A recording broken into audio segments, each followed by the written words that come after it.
നമസ്കാരം, ഇത് filmy beat Malayalam. ചില കാര്യങ്ങൾ അങ്ങനെയാണ്. നമ്മൾ എത്രയൊക്കെ ഒഴിവാക്കാൻ നോക്കിയാലും അത് നമ്മളെ തന്നെ തേടിയെത്തും. ചില സിനിമകളുടെ കാര്യവും അങ്ങനെയാണ്.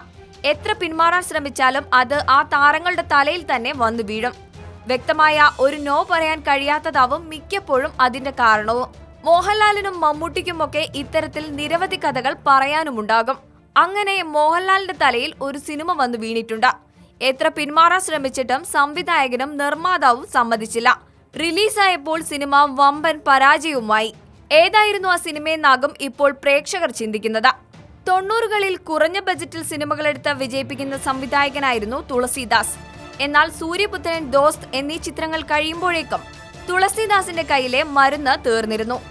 അങ്ങനെ മിസ്റ്റർ ബ്രഹ്മചാരി എന്ന ചിത്രത്തിന് ശേഷം വീണ്ടും ഒരു മോഹൻലാൽ ചിത്രം ചെയ്യാൻ തുളസീദാസ് തീരുമാനിച്ചു. അങ്ങനെയാണ് കോളേജ് കുമാരൻ എന്ന ചിത്രത്തിന്റെ തിരക്കഥയുമായി ലാലിനെ വന്നു കാണുന്നത്. കഥ കേട്ട് കഴിഞ്ഞപ്പോൾ തന്നെ മോഹൻലാൽ പറഞ്ഞു ഈ പ്രൊജക്റ്റിൽ തനിക്ക് തീരെ വിശ്വാസമില്ലെന്ന്. എന്നാൽ സംവിധായകനും നിർമ്മാതാവും അങ്ങനെ ഒഴിഞ്ഞു മാറാൻ തയ്യാറല്ലായിരുന്നു. ഒടുവിൽ പിന്തിരിയാൻ മറ്റൊരു വഴിയുമില്ലെന്ന് മനസ്സിലാക്കിയ മോഹൻലാൽ പ്രതിഫലം കൂട്ടിച്ചോദിച്ചു. 2008 വാങ്ങിക്കൊണ്ടിരുന്ന പ്രതിഫലത്തിന്റെ പകുതി തുക കൂടിയാണ് മോഹൻലാൽ കൂട്ടിച്ചോദിച്ചത്. പ്രതിഫലം ഉയർത്തിയതുകൊണ്ട് നിർമ്മാതാവും സംവിധായകനും പിന്മാറുമെന്നായിരുന്നു ലാലേട്ടൻ കരുതിയത്. എന്നാൽ മോഹൻലാലിനെ ഞെട്ടിച്ചുകൊണ്ട് ചോദിച്ച പ്രതിഫലം നൽകാമെന്ന് നിർമ്മാതാവ് ബിൻസി മാർട്ടിൻ സമ്മതിച്ചു. അങ്ങനെ മനസ്സില്ലാ മനസ്സോടെയാണ് ലാലേട്ടൻ കോളേജ് കുമാരനിൽ അഭിനയിക്കുന്നത്.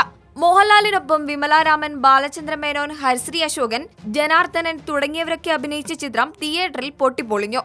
മോഹൻലാലിന് ഒട്ടും യോജിക്കാത്ത കഥാപാത്രമായിരുന്നു ക്യാൻറ്റീൻ കുമാരൻ എന്ന ക്യാപ്റ്റൻ ശ്രീകുമാർ. ചിത്രത്തിന്റെ വമ്പൻ പരാജയത്തിന് പിന്നാലെ ഏറെ വിമർശനങ്ങളും കേൾക്കേണ്ടി വന്നിരുന്നു ലാലേട്ടന്. മോഹൻലാൽ അഭിനയം നിർത്താൻ സമയമായിരിക്കുന്നുവെന്നും രജനീകാന്തിനെ പോലെ വല്ലപ്പോഴുമൊക്കെ സിനിമ ചെയ്യുന്നതാകും നന്നാകുകയെന്നും പല വിമർശകരും പറഞ്ഞു. എന്നാൽ അതിനെയൊക്കെ തരണം ചെയ്താണ് ഇന്നും ലാലേട്ടൻ മലയാളികളുടെ സൂപ്പർ താരമായി വാഴുന്നത്.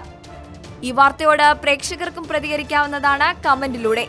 കൂടുതൽ വിനോദ വാർത്തകൾക്കായി ഫിൽമി ബീറ്റ് മലയാളം സബ്സ്ക്രൈബ് ചെയ്യുക.